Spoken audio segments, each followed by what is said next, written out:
Welcome in Grim Dawn community and YouTube.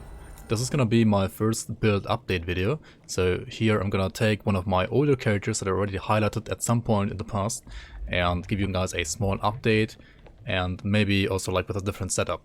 So in this case it's gonna be the Leviathan Deathknight. So here in patch 1.1.8.1 this build was able to clear all the dungeons, defeat Lokar, push SR up to 65 on hardcore, defeat Gladiator Crucible 150 to 170 in round about 8 minutes, and also kill the Mokdogan Super Boss. So what are the things that have changed here? Well, you can see I'm currently not using the SR set anymore. That doesn't mean that SR set is like a bad version of this build. SR set is certainly also very good to use alongside the Leviathan weapon, but the Cadence Warborn set is pretty good as well, and I wanted to kinda focus a little bit more on this set in this video because I focused more on the SR set in the last video. So what are the biggest changes here? I am now using the Crimson Claws because these have now pierce to physical conversion to Cadence, as well as 2 additional targets to Cadence. This was added in patch 1.1.7.0, alongside a buff to the Leviathan weapon in 1.1.7.2, which gave it additional attack speed, another degree arc, as well as +5 targets maximum towards Necrotic Edge modifier, as well as a increase towards the damage of the Great Tide ability, which is kinda still not the greatest, but yeah, it got buffed a little bit. Also patch 1.1.8 increased the flat physical RR that you get through Break Morale, giving you 43 flat resistance reduction at 20 out of 12 now, as well as additional offensive ability on Oleron's Rage. This one gives you now 18% at 20 out of 12, with also the additional option to go for Menhir's Bulwark now instead of Oleron's Rage, since Menhir's Bulwark now also works for two-handers. Overall, on this specific build I found Bulwark to not be better than the Oleron's Rage actually, but it is certainly a possibility that you can like keep in your mind, and it is a possibility to make your character even tankier than before. Also, Zonhan's technique got buffed a little bit in the last hotfix. This one now features a 180 degree arc and also has more targets at higher levels.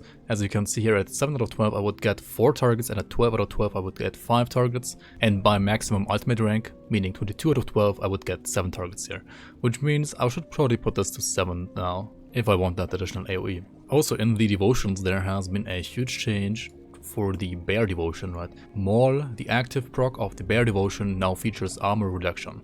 So for all the builds that use flat physical damage, especially dual wield builds, this is going to be really great. Also for two-handers that like don't use too much converted like axe to physical damage, but also like have lots of base physical damage, like Leviathan has a base physical value in its weapon, right?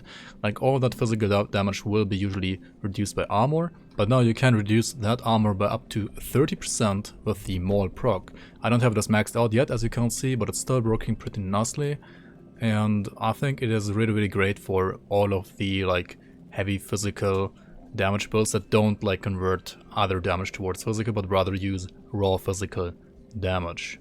And it's probably even better for like dual wielding than for like two-handed, but it is also pretty good here. Other than that, the devotions still feature Ulzad, Assassin's Blade, Azraka, Ghoul, and also actually Chariot for some stun res, as well as Kraken for a two-handed bonus, and some other fillers. And I mean, that's gonna be it for this small update already. Like, the build still focuses around like Cadence, right? It's like a very straightforward build, right? You blitz in, you use your Bone Harvest, you use Cadence to like hit enemies, and use Warcry to like proc your Urzad's Decree, and also to reduce enemy physical resistance, as well as reduce enemy damage.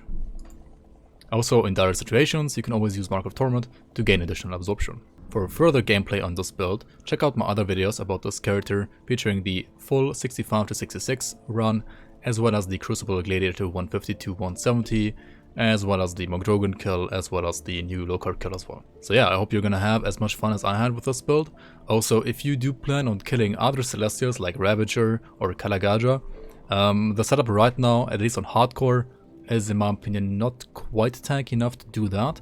However, there are some like little different setups for this exact build. I can maybe try to find them, like post them down below as well in the description. But on softcore, for example, you can also try it with this setup. I think if you like play it well enough and like kite properly, etc., like you play it safe, then you should be able to defeat at least Ravager with this setup as it is right now as well. But yeah, thanks so much for watching, and I'll see you around on the next one.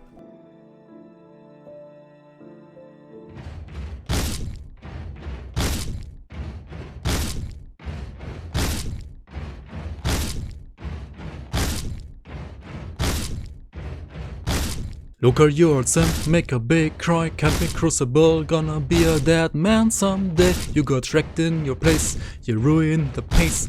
Getting Cadence all over your face, singing I will get wrecked. I will get wrecked.